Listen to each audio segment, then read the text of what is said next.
হালিমাতুস সাদিয়া রাদিয়াল্লাহু তাআলা আনহা শিশু নবীকে যখন কোলে তুলে নিলেন, হযরতে হালিমা তিনি বলেন, আমার একটা সন্তান ছিল, আমার স্তনের মধ্যে এতটুকু দুধ ছিল না যা আমার একটা সন্তানের জন্য যথেষ্ট হয়ে যায়। কিন্তু যখন শিশু নবী, বিশ্ব নবী রাহমাতুল লিল আলামিনকে আমি কোলে নিলাম, আল্লাহ পাক রব্বুল আলামিন আমার স্তনগুলো দুধে ভরপূর্ণ করে দিল।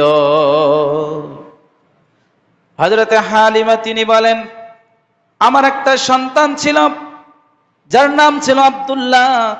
আব্দুল্লাহ তৃপ্তি সহকারে দুধ পান করল। শিশু নবী মুহাম্মদুর রাসূলুল্লাহ সাল্লাল্লাহু আলাইহি ওয়াসাল্লাম তিনিও দুধ পান করলেন। এদিকে আমার স্বামী, আমার যে দুর্বল উটটা ছিল, উটের কাছে চলে গেল। যেই দুধের ওলানের ভিতরে তায়েফের মধ্যে কোনো দুধ ছিল না, মক্কায় পৌঁছার পরেও কোনো দুধ ছিল না। কিন্তু যখন শিশু নবী রাহমাতুল লিল আলামিন তিনি আমার কোলে চলে আসলেন, আমার স্বামী তাকায় দেখে আমার উটের ওলানের মধ্যে দুধে ভরপুর হয়ে গেছে। সুবহানাল্লাহ। এরপরে আমরা উট থেকে, এই উটনি থেকে আমরা দুধ দহন করলাম। দুধ দহন করার পরে আমি আমার স্বামী তৃপ্তি সহকারে পান করলাম। তিনি বলেন, দীর্ঘদিন পরে কেবলমাত্র এই রাতটি আমরা তৃপ্তির সাথে, আমরা আরামের সাথে, শান্তির সাথে ঘুমাতে পেরেছি। এর পূর্বে পারি নাই, ক্ষুধার জ্বালায়, খাবারের ব্যবস্থা নাই, উটনির মধ্যে কোনো দুধ নাই, কিভাবে আরামে আমরা ঘুমাবো? হযরতে হালিমা বলেন, শিশু নবী মুহাম্মদুর রাসূলুল্লাহ সাল্লাল্লাহু আলাইহি ওয়াসাল্লামকে নিয়ে যখন বাড়িতে গেলাম, আমার বাড়িতে কতগুলো বকরি ছিল। ইতিপূর্বে বকরির ওলানের মধ্যে দুধ ছিল না। বকরিগুলোকে মাঠে নিয়ে যেতাম। সন্ধ্যার সময় বকরিগুলো যখন বাড়িতে আসতো, ওলানের মধ্যে দুধে পরিপূর্ণ হয়ে যেত। এলাকার মানুষেরা জিজ্ঞাসা করে, ও হালিমা, তোমার বকরিগুলোকে কোন জায়গার মধ্যে তুমি চড়াও? যেই জায়গার কারণে তোমার বকরির মধ্যে ওলানের দুধ চলে আসে, আমরাও আমাদের বকরিগুলো ওই জায়গার মধ্যে পাঠাতে চাই। হযরতে হালিমার বকরিগুলো যেই মাঠের মধ্যে যায়, এলাকার আরো আশপাশের মানুষের বকরিগুলো মাঠের মধ্যে নিয়ে যায়। কিন্তু আল্লাহ পাক রব্বুল আলামিন হালিমার ঘরে রাহমাতুল লিল আলামিনের বরকতে বরকত দিয়েছেন। মাঠের বরকতে নয়, খাবারের বরকতে নয়, বিশ্ব নবীর ওসিলায় ওলানের মধ্যে দুধ আসে। অন্যান্য বকরিগুলো একই মাঠে ঘাস খাওয়ানোর পরও তাদের ওলানে দুধ আসে না। সুবহানাল্লাহ। হযরত হালিমা বলেন, আল্লাহর নবী সাল্লাল্লাহু আলাইহি ওয়াসাল্লাম তিনি আমার ঘরে আসলেন।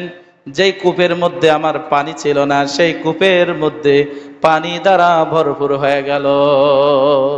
সুবহানাল্লাহ।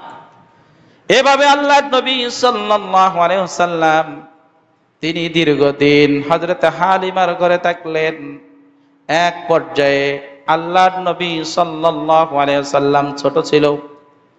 একবার তার ভাই আব্দুল্লাহর সঙ্গে বকরি চড়ানোর জন্য মাঠের মধ্যে চলে গেছে। ছোট্ট মানুষ, তেমন কিছু বোঝে না।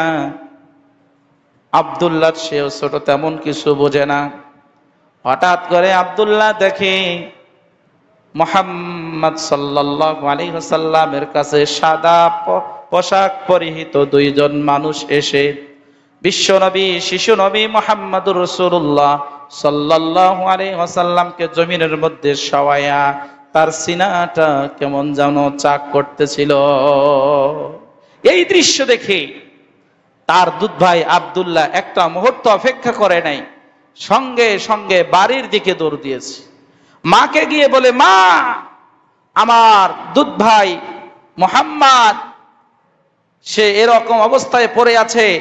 সঙ্গে সঙ্গে তার মা বাবা দুজনেই মাঠের মধ্যে এসে দেখে শিশু নবী মুহাম্মদুর রাসূলুল্লাহ সাল্লাল্লাহু আলাইহি ওয়াসাল্লাম তিনি সুন্দরভাবে জমিনে বসে আছে। তো হযরত হালিমা জিজ্ঞাসা করলো, বাবা তোমার কি হয়েছে? সমস্ত বর্ণনা শোনালো। এরপরে বাড়িতে নিয়ে আসলো।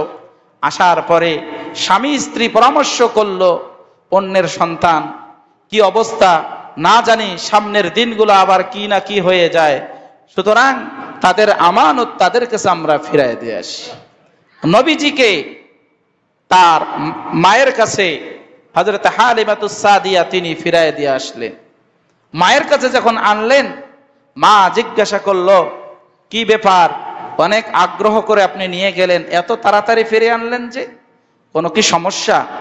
তিনি বললেন, হ্যাঁ সমস্যা, এরকম এক ঘটনা ঘটে গেছে। তখন রাসূল করিম সাল্লাল্লাহু আলাইহি ওয়াসাল্লামের মা তিনি বললেন, এটা খারাপ কোনো কিছুই নয়, কারণ আমার সন্তান মুহাম্মদ সে সাধারণ কোনো সন্তান নয়। বলেন সুবহানাল্লাহ। কেন একথা বললাম? তিনি বললেন, আমার সন্তান মুহাম্মদ সাল্লাল্লাহু আলাইহি ওয়াসাল্লাম তিনি যখন আমার গর্ভে ছিল, গর্ভে থাকা অবস্থায় আমার পেটের ভিতর থেকে একটা এমন আলো বের হয়েছিল, আমি দেখলাম সিরিয়ার বড় বড় প্রাসাদগুলো আমার চোখের সামনে এরকম ভাসমান হয়ে গেছে। সুবহানাল্লাহ। আমি তখনই বুঝতে পারছি যে আমার সন্তান এটা সাধারণ কোনো সন্তান নয়। আমার সন্তান যখন ভূমিষ্ঠ হয়েছে, অন্যান্য সন্তানেরা কান্নাকাটি করে, কিন্তু আমার সন্তান কান্না করে নাই, সে আল্লাহকে আল্লাহু আকবার বলে ডাক দিয়েছে, দুটো হাত সেজদার মধ্যে ফেলে দিয়ে মাথাটা সেজদায় দিয়ে দিয়েছে। সুবহানাল্লাহ। হযরত হালিমাতুস সাদিয়া রাদিয়াল্লাহু তাআলা আনহা শিশু নবীকে তার মায়ের কাছে দিয়ে চলে গেল, তায়েফে চলে গেল। আল্লাহর নবী সাল্লাল্লাহু আলাইহি ওয়াসাল্লাম মায়ের কাছে লালিত পালিত হচ্ছিল। 6 বছর যখন বয়স হয়ে গেল, এমন সময় মা দুনিয়ার জমিন থেকে বিদায় নিয়ে চলে গেল। মায়ের ইন্তেকালের পরে শিশু নবীর লালন পালনের দায়িত্ব তার দাদা আব্দুল মুত্তালিব গ্রহণ করলে। দাদার কাছে নাতি লালন পালন হচ্ছে। দেখা গেল কিছুদিন পরে দাদাও দুনিয়ার জমিন থেকে বিদায় নিয়ে চলে গেল। দাদা যখন বিদায় নিয়ে চলে গেল, এরপরে শিশু নবীর দায়িত্ব চলে আসলো চাচা আবু তালেবের কাছে।